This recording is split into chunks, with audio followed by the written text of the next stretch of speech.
अस्सलाम वालेकुम स्टूडेंट्स, आज हम पढ़ेंगे मैथ्स ऑफ अर्थ। अब इससे पिछला लेक्चर या पिछला टॉपिक जो हमने पढ़ा वो क्या था जी? आपके पास लॉ ऑफ ग्रेविटेशन, न्यूटन का लॉ ऑफ ग्रेविटेशन। ठीक है, वो क्या था कि हर बॉडी दूसरे बॉडी को अपनी तरफ एक फोर्स से अट्रैक्ट करती है। उस फोर्स को हमने फाइंड किया, उसका मैग्नीट्यूड फाइंड किया लॉ ऑफ ग्रेविटेशन के अंदर। F is equal to m1g m1 m2 over d square. ठीक है, तो उससे हमने क्या फाइंड किया कि वो फोर्स प्रोडक्ट ऑफ मैसेस पे डिपेंड करती है और उनके सेंटर्स के दरमियान में डिस्टेंस पे डिपेंड करती है। अब इस लॉ का सबसे बड़ा एडवांटेज क्या था कि हमने उसकी एप्लीकेशन कर लें कि हमने अर्थ का मैस फाइंड किया। इसकी मदद से क्या फाइंड किया? हमने अर्थ का मैस फाइंड किया। जब हमने लॉ ऑफ ग्रेविटेशन पढ़ा तो उसके अंदर एक हमने पॉइंट पढ़ा था कि अर्थ जो है वो जो फोर्स ऑफ ग्रेविटेशन लगाती है वो ऑब्जर्व की जा सकती। क्यों? उसका मैस बहुत ज़्यादा है। ठीक है, तो वो बहुत मैसिव होने की वजह से उसकी जो है वो ग्रेविटी यानी कशिश की फोर्स ऑफ अट्रैक्शन को हम ऑब्जर्व करते हैं। ठीक है जी, तो जो फोर्स ऑफ ग्रेविटेशन है उसको हमने पढ़ा था कि जिस ऑब्जेक्ट्स की हम अर्थ के साथ फोर्स ऑफ ग्रेविटेशन देखेंगे, मिसाल के तौर पर मार्कर और अर्थ के दरमियान में जो फोर्स ऑफ ग्रेविटेशन होगी वो मार्कर का क्या होगा? वेट होगा। इसी प्रोसेस के थ्रू, इसी कंसेप्ट के थ्रू हमने क्या किया? लॉ ऑफ ग्रेविटेशन की मदद से अर्थ का मैस फाइंड। तो ये उसका बहुत बड़ी एप्लीकेशन या एडवांटेज है न्यूटन का लॉ ऑफ ग्रेविटेशन। उसके लिए हम क्या करते हैं? कंसीडर करते हैं, थोड़ी सी थ्योरी है वो आप बुक से देख के याद कर लीजिएगा, पढ़ लीजिएगा। डायग्राम में बना देता हूँ कि उसने शो किया आपके पास क्या है जी कि ये अर्थ,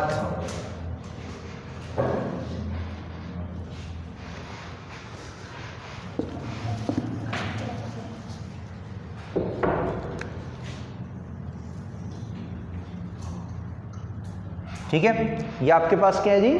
अर्थ। हमने क्या किया? इसकी सरफेस के ऊपर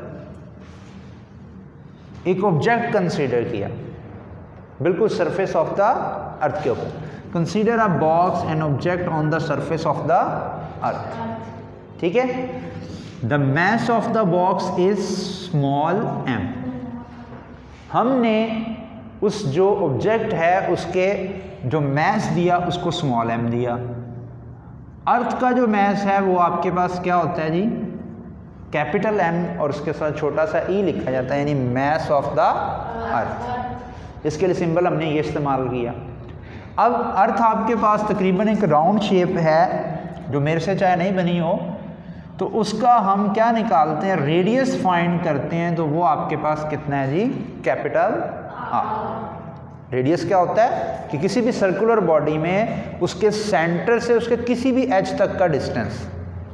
ठीक है, किसी भी तरफ आप ले सकते हैं, लेकिन मैंने उसी ऑब्जेक्ट की तरफ, उस मैस m की तरफ क्यों लिया वो अभी मैं बता देता हूँ। तो तीन चीज़ें आपने इसी तरह थ्योरी में लिखनी है। Consider a small object having mass m on the surface of a earth, the mass of the earth is capital M and the radius of the earth is capital R। अब radius मैंने बताया किसी भी direction में आप ले सकते हैं, सर्कल के सेंटर से लेकर उसके किसी किनारे तक का डिस्टेंस, किसी भी तरफ। लेकिन मैंने m की तरफ क्यों लिया? क्योंकि आपने पढ़ा लॉ ऑफ ग्रेविटेशन के अंदर हम क्या करते हैं? हम डिस्टेंस निकालते हैं दोनों ऑब्जेक्ट्स के सेंटर के दरमियान।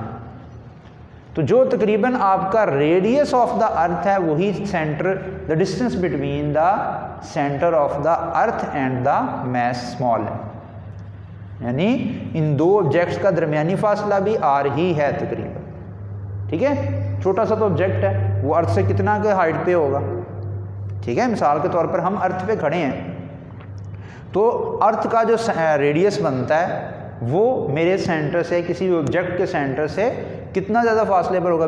बिल्कुल जो है वो चंद फीट के फासले पे होगा। उसको हम इग्नोर कर सकते हैं क्योंकि रेडियस ऑफ द अर्थ उसके मुकाबले में कितना है? 6400 किलोमीटर। ठीक है, यानी 6400,000 मीटर। 6400 अलग और किलो का मतलब 1000, तो 6400 किलोमीटर जो है वो रेडियस होता है।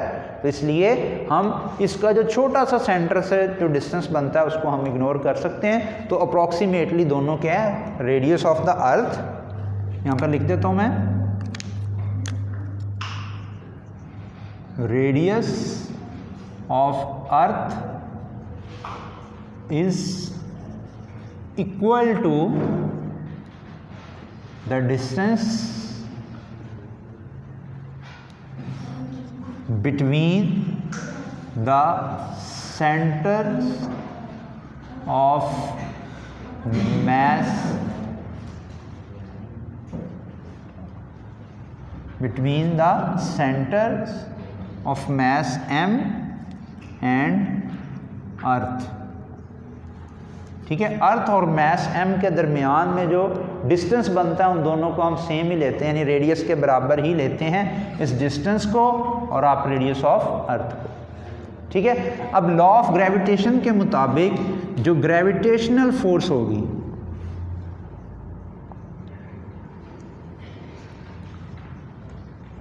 ठीक है, यानी इन दो ऑब्जेक्ट्स के दरमियान में न्यूटन के मुताबिक क्या होगी, एक अट्रैक्शन की फोर्स होगी जिसे हम ग्रेविटेशनल फोर्स बोलते हैं। वो किसके बराबर होती है, F is equal to capital G gravitational constant, m1 m2 यानी दोनों बॉडीज़ का मास।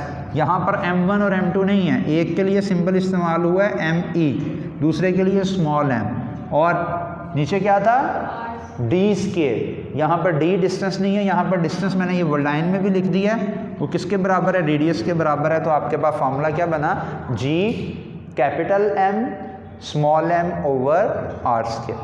तो ये आपके पास क्या बना, फोर्स ऑफ ग्रेविटेशन बनी अर्थ और उस मैस के दरमियान। इसको इक्वेशन 1 का नाम दें। अभी शुरू में मैंने समझाया कि जब हमने लॉ ऑफ ग्रेविटेशन पढ़ा और अर्थ की ग्रेविटी के बारे में पढ़ा कि अर्थ जो है हर चीज़ को अपनी तरफ अट्रैक्ट करती है, तो मैंने बताया कि हम उसको क्या नाम देते हैं, हम उस बॉडी का वेट उसे बोलते हैं। जिस फोर्स के साथ अर्थ इस मैस को नीचे अट्रैक्ट कर रही है, हमें नीचे की जानिब अट्रैक्ट कर रही है, इस फर्नीचर को लिविंग या नॉन लिविंग अपनी तरफ जिस फोर्स से अट्रैक्ट कर रही है, वो उस चीज़ का क्या होगा, वेट। ये डाइस है, अर्थ इसको जिस फोर्स से अट्रैक्ट कर रही है वो इसका वेट। ये मार्कर, हम बॉडीज़ लिविंग चाहे नॉन लिविंग हो, जितनी फोर्स के साथ अर्थ नीचे की जानिब अट्रैक्ट करती है उस बॉडी का वेट होता है। तो इसी तरह हम बोलते हैं कि आपके पास द वेट ऑफ m, ठीक है, उस मैस m का जो वेट है वो कितना होगा आपके पास, यहाँ उसको मैं लिख देता हूँ, the weight of m is equal to force of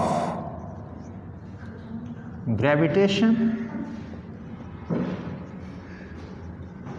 ठीक है, कि उस बॉडी का जो मैस होगा वो फोर्स ऑफ ग्रेविटेशन के इक्वल होगा। लेकिन पहले मैं उसको लिख लूँ कि वो F is equal to W, W is equal to mg, इतना उसका वेट है।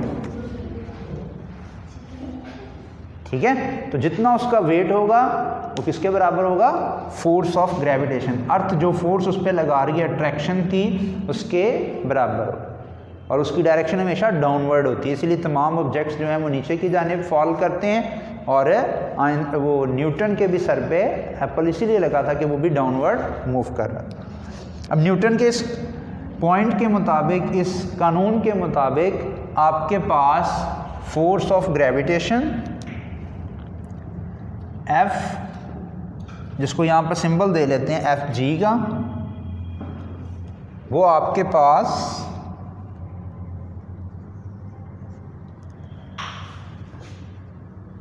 वेट ऑफ द ऑब्जेक्ट के बराबर हो। दोनों की वैल्यू पुट करें, यहाँ पर आपके पास क्या आएगा, G M E M over R is equal to W is equal to mg। अब बोथ साइड पे आप देखें तो आपके पास m कॉमन है, तो हम m को बोथ साइड पे कट कर सकते हैं। ठीक है जी, अब आपने फाइंड करना है me। पहले जो बच गया उसको लिखें, G M E over R square is equal to small g। ठीक है जी, अब हमने me mass of the earth find कर रहे हैं, आज का हमारा टॉपिक। तो हम मैस ऑफ अर्थ फाइंड करना चाहते हैं, तो ये दोनों कॉन्स्टेंट्स जो हैं ये एक्स्ट्रा हैं आपके पास। जी तो कांस्टेंट है, आर आपको क्या है कांस्टेंट है, वाकई कांस्टेंट है, अर्थ का रेडियस फिक्स है, कांस्टेंट है ये। तो ये इधर जो डिवाइड मल्टीप्लाई हो रहा था जाकर डिवाइड, जो डिवाइड हो रहा था जाकर मल्टीप्लाई। तो एम ई का फॉर्मूला क्या बना, M E is equal to small g R square, R divide हो रहा था उस साइड पर जाकर मल्टीप्लाई, जी मल्टीप्लाई हो रहा था इधर आकर डिवाइड। अब इन तीनों की वैल्यू पुट कर दें, तीनों ही कांस्टेंट है। ये आप अक्सर देखते हैं कि हम कोई टॉपिक पढ़ते हैं तो उसके फॉर्मूले को वहाँ पर ही ख़त्म कर देते हैं, उसको जनरल फॉर्म में लिखा रहने देते हैं, ठीक है। जिस तरह टॉर्क का फॉर्मूला था tau is equal to F cross L, हमने वैसे ही उसको छोड़ दिया। वेट का पिछले चैप्टर में पढ़ा W is equal to M G, क्योंकि वो वेरी कर सकते हैं इसलिए हम उनको मज़ीद सॉल्व नहीं कर सकते। लेकिन इसमें देखो तीनों ही कांस्टेंट है। जी ग्रेविटेशनल एक्सेलरेशन पिछले टॉपिक में भी थी, लॉ ऑफ ग्रेविटेशन के एंड में, जी की वैल्यू कितनी होती है 10, कांस्टेंट है। रेडियस मैंने अभी 1-2 दफ़ा बता दिया है कि रेडियस ऑफ अर्थ भी आपके पास क्या है कांस्टेंट 6400 किलोमीटर। और आपके पास ग्रेविटेशनल एक्सेलरेशन ग्रेविटेशनल कांस्टेंट ये भी आपके पास क्या होती है कांस्टेंट वैल्यू है 6.673 × 10⁻⁻11। सारी वैल्यूज पुट करें, जी की जगह पे 10, रेडियस की जगह पे 6400, किलो की जगह पे 10⁻³ और ये ऊपर क्या आ गया स्केयर, डिवाइडेड बाय जी की वैल्यू 6.673 × 10⁻⁻11। अगर आपकी बुक में ये लिखा हुआ 6.4 10⁻⁶ तो वो भी सही है, 6400 10⁻³ ये भी सही है। लेकिन अगर ये कॉमन नोटेशन से आप साइंटिफिक नोटेशन में लिखें, डेसिमल को इधर लेकर आएँ तो यहाँ से यहाँ शिफ्ट करते हुए कितने डिजिट हैं 1 2 3, तो 10⁻³ यहाँ से आएगी, 10⁻³ यहाँ से, तो आप इसको ये भी लिख सकते हैं, इसको सिर्फ मैं एरो बना के लिख देता हूँ, बाकी सारा नहीं लिख रहा। 6.4 10⁻⁶ का स्केयर, इसको आप ये भी रिप्लेस कर सकते हैं, ठीक है।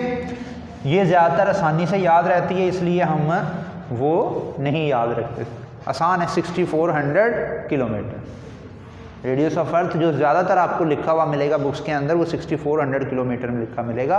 ये जो 6.4 × 10⁻⁶ है वो सिर्फ उसने इस कैलकुलेशन में यूज़ की। अब सब जब इसकी वैल्यू पुट की जाती है तो आपके पास मास ऑफ अर्थ निकलता है 6 × 10⁻24 kg। तो ये आपने लॉ ऑफ ग्रेविटेशन को यूज़ करते हुए क्या कर लिया, हमने मास ऑफ अर्थ फाइंड कर लिया, और वो कितना है जी 6 × 10⁻24 kg। अब ये भी एक कांस्टेंट वैल्यू है, ये चेंज नहीं होगी। आज के टॉपिक में जो आपने 4 सिंबल देखे, स्मॉल जी वैल्यू फिक्स कांस्टेंट है 10, अक्सर न्यूमेरिकल पीछे भी आपके पास गुजरे होंगे, हम इनकी वैल्यू जो है वो डायरेक्ट पुट करते हैं, वो हमें न्यूमेरिकल में नहीं देता। इसी तरह आर जो आज हमने पढ़ा ये भी वैल्यू कांस्टेंट है, फिक्स है, आपने याद रखनी है। ग्रेविटेशनल कांस्टेंट की वैल्यू ये भी आपने पिछले टॉपिक में पढ़ी है, ये भी कांस्टेंट है, ये याद रखें। इन सब से जब हमने सॉल्व किया तो मास ऑफ अर्थ निकला, ये भी फिक्स है। अर्थ अपना साइज मास चेंज तो नहीं ना कर रहे, इसलिए ये कांस्टेंट वैल्यू 6 × 10⁻24 kg। तो ये आपने याद रखने हैं, क्योंकि जब हम इस चैप्टर के एंड में न्यूमेरिकल करेंगे तो हम इसको क्या करेंगे, यूज़ करेंगे न्यूमेरिकल्स के अंदर, और ये वैल्यूज़ कांस्टेंट हैं, ठीक है जी। अब इससे रिलेटेड कोई क्वेश्चन है तो पूछ लें, ठीक है जी। ओके जी, फिर अल्लाह हाफ़िज़।